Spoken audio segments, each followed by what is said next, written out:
Dementia Researcher with a blog and a rating. I know how you're feeling. You had big plans for 2022. Resolutions were written, productivity was projected, research was to be researched. But now January has flown right by, dry Jan has gone down the drain, and you haven't quite managed to stick to all of those resolutions. Well, don't despair. There's time to turn it all around, and the year is still very young, and the goals that you have set are meant for you to achieve. For today's blog, I am going to provide my top 5 tips for boosting your productivity, which will in turn hopefully help you to get back on track and smash out those research goals. All of my tips are inspired by evidence-based findings, so I will provide links to the original materials too. Happy listening, and remember, you got this! Number 1, establish a sleeping pattern. It's easier said than done, and don't I know it. Our sleeping patterns were all disrupted by what felt like an extended Christmas holiday period, not to mention working from home life. But establishing a healthy sleeping pattern is super important for maximising your day. Nobody can be productive when they're tired, but fighting the coziness of your bed is a daily challenge too.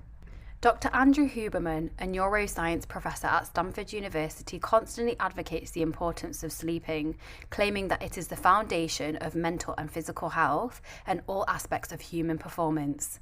Some things he recommends you do to improve your sleep include exposing yourself to sunlight as early as possible in the day, ideally within 30 to 60 minutes of waking up at the same time each day, avoiding caffeine within 8 hours of bedtime, and keeping your room cool and dark, avoiding bright lights between 10 p.m. to 4 a.m.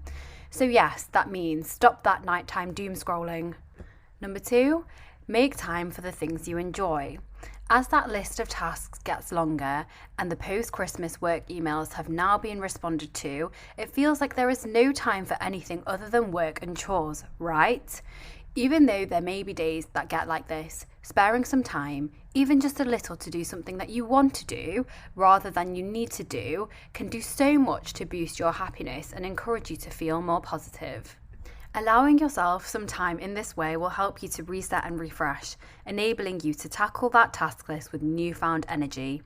Happiness and positivity are 2 of the key themes that Dr. Rangan Chatterjee, a GP turned mindset podcaster, discusses frequently within his work.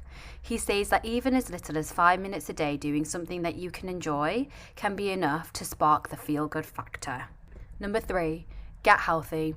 Your physical health is so important and has massive hidden impacts on your mental health and well-being, in turn impacting your ability to work and function. This isn't an easy step, but it can be a fun one.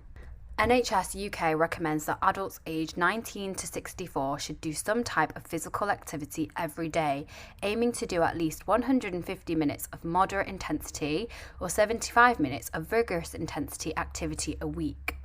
A surefire way to get this goal going is the ever so popular Couch to 5K app, which provides a 9-week plan to achieving a 5K run. And getting healthy is multifactorial. It's not just the exercise we do, but also the food that we eat. Nutrition is super important to functionality, and there are masses of ongoing evidence regarding the benefits of intermittent fasting. Dr. Rahul Jandial, an American neurosurgeon, discusses such benefits in his book, Life Lessons from a Brain Surgeon. He recommends intermittent fasting twice a week for 16 hours. This process, he says, forces your body to burn its fat reserves into ketones, backup energy source that can help improve cognition, stimulate the connections between neurons, and even possibly prevent neurodegeneration. And I mean, skipping breakfast just twice a week is surely a small cost to pay. Tip 4, get organised.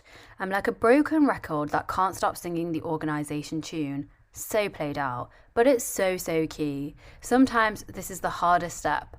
Life admin is so draining and it feels counterproductive as you're not attacking a fundamental task. But investing some energy and time to get organised can really help with your productivity and to keep you on track to achieving your goals. It's important to be realistic when mapping out your goals. For example, complete data analysis may be a little too broad, but breaking this down into manageable tasks can really help guide your step-by-step actions. Like, download updated version of data, convert dataset file, relabel variables, etc., you get it. And here's how I do it.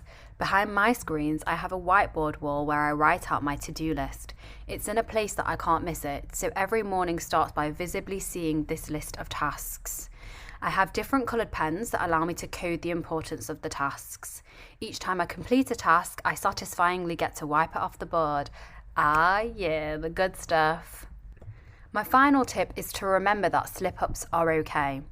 In an age where justifying our downtime is the norm, it's important to remember that we are human and slip-ups are going to happen. And guess what?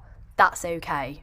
British journalist Oliver Burkeman and author of the best-selling book 4,000 Weeks, Time and How to Use It, has spent a large part of his career investigating exactly that, how best to use our time.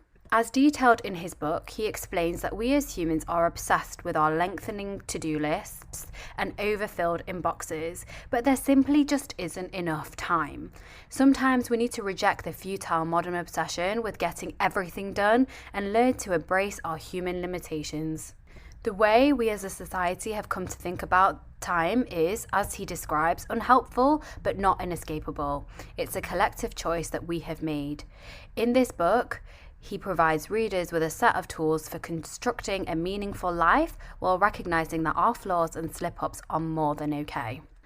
That's it for today. I hope that you have enjoyed this blog and found some inspiration and a little motivation to get going. Thanks for listening, Hannah. Thank you for listening. Join the Dementia Research bloggers and share your own views.